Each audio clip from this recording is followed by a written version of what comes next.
Oh, probably about 6, 7 years old. I am a motorcycle enthusiast. All brands, styles, it doesn't really matter to me. It was November 3rd of 1997, and it was snowing and sleeting when I left, and I never made it home.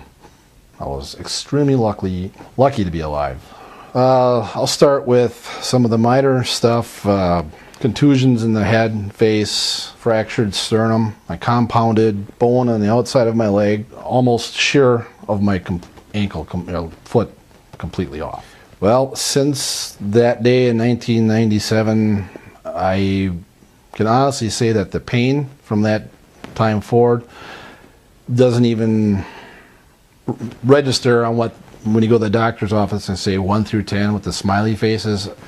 I would have to say it's been a 10 my whole life since then. Dr. Stoll and I had worked with a common goal to create a better quality of life for myself, physically, mentally for myself. So in an 18-month period, I had the spinal fusion, ankle replacement, and 2 knees replaced. I've been told to, stay off the stunt circuit for a while.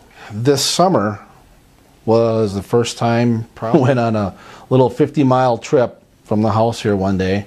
The knees were still recovering, the ankle was still recovering, the back was doing quite well. I just couldn't take it anymore. I just had to get out and ride, and I only went on a few little rides this summer, like around town, 10, 11 o'clock in the morning, and that's all I've done. So I'm looking forward to maybe in the near future riding with my wife again, longer than 20 minutes. The end goal is to get my life back to somewhat normal, and if that includes riding my motorcycle, that's great. My main concern was just being able to function, being able to get in the car to go to the grocery store or go outside. So anything else besides that is a blessing. Well, on a percentage, from being at 0, being able to virtually unable to do anything, where I'm at today, I'm probably about 25 to 40%, depending on the day. I'll never be 100% ever again. So if I could ever get to 50, would seem like 100 to me. They very compassionate with me. I'm not a complainer. So when I come into the office and I say, hey, we need to fix this, it's because it's broken. And I've never felt second, like we'll get to you in a bit. Everybody has taken care of me like I expect, but 2, on a personal level. They I've always treated me with respect and care for my wife when we're there. Over the last couple of years, it's been quite a bit that we've been at Aurora facilities. Well, Dr. Stoll, number 1, he has been very helpful.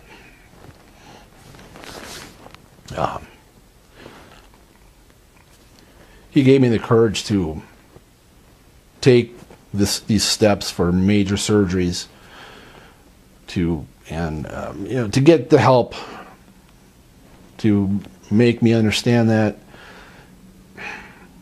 life is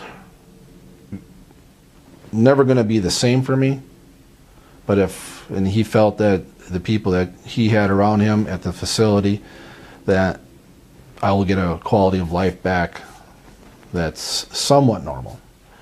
And I took a leap of faith with him, and we just started the ball rolling from Dr. Stoll to Dr. Maliki. He's the one that I actually sat in the office with, and I said to him, can you fix it? If not, can we just take it off?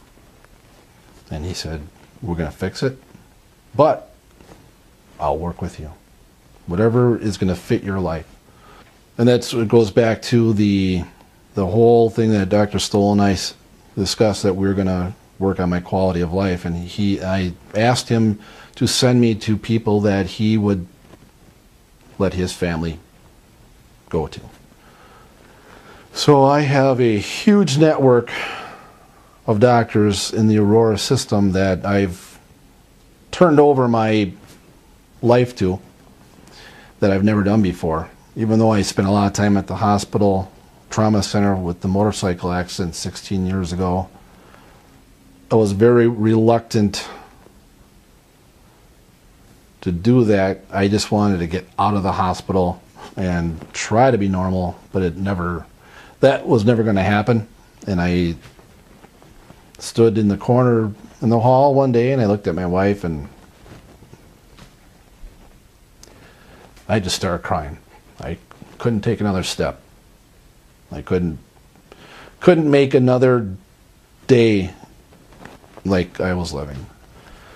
And I'm not a quitter. I'm a fighter. So I decided to, with the help of my wife, make this leap of faith. So basically from December of 2009 to now, I've been in surgeries and recoveries. So it's going up. Overall, the recoveries and the therapy to get me back in life again has just been phenomenal.